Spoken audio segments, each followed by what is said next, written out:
जय श्री राधे, जय श्री कृष्ण। आज हम आपके लिए लेकर आए हैं जितिया व्रत की पावन कथा। जितिया व्रत कथा कई रूपों में प्रस्तुत की जाती है, लेकिन इसका मूल उद्देश्य हमेशा संतान की लंबी आयु और उसकी समृद्धि की कामना होती है। जितिया व्रत को जीवित पुत्रिका व्रत के नाम से भी जाना जाता है। इसमें भगवान श्री जीमूत वाहन की पूजा और अर्चना की जाती है। इस व्रत को महिलाएं अपने संतान की लंबी आयु और अच्छे स्वास्थ्य के लिए करती हैं।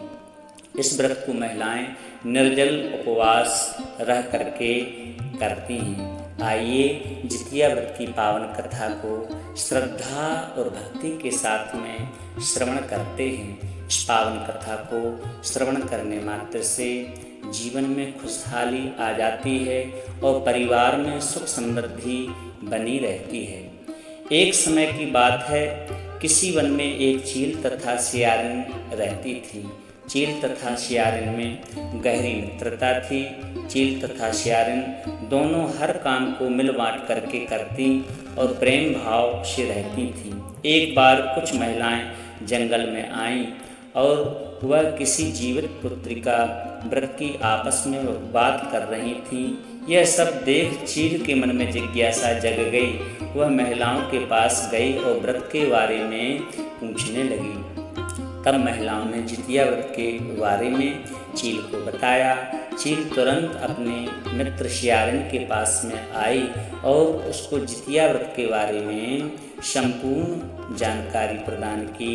व्रत को बताने के बाद चील तथा सियारिन ने निर्णय लिया कि वे दोनों भी जितिया माता का व्रत और पूजा विधि विधान से करेंगी।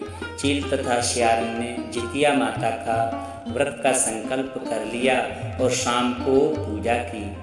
पूजा के बाद ही चील और सियारिन को जोर से भूख लगने लगी। सियारिन अपनी भूख बर्दाश्त न कर सकी और वह जंगल में जाकर के शिकार करने चली गई। सियारिन जब मांस को खा रही थी, तब चील ने उसे देख लिया और व्रत तोड़ने के लिए सियारिन को बहुत डांटा, लेकिन चील ने अपना व्रत खंडित नहीं किया। उसने अपना व्रत नहीं तोड़ा और वह सच्चे मन से जितिया व्रत को पूर्ण करती है। अगले जन्म में सियारिन और चील का जन्म बहन के रूप में एक प्रतापी राजा के यहाँ हुआ। सियारिन का विवाह एक राजकुमार से तथा चील का विवाह राज्य मंत्री के पुत्र के साथ में हुआ। कुछ समय बाद सियारिन ने एक पुत्र को जन्म दिया। जन्म के कुछ दिन बाद ही उसके पुत्र की मृत्यु हो गई। सियारिन के पुत्र के मृत्यु के बाद उसकी बहन चील ने भी एक पुत्र को जन्म दिया जो जीवित तथा स्वस्थ था। यह देख करके सियारिन को अपनी बहन चील से ईर्ष्या होने लगी। सियारिन ने अपनी बहन के पुत्र तथा पति को जान से मरवाने की कोशिश की, परंतु दोनों ही बच गए।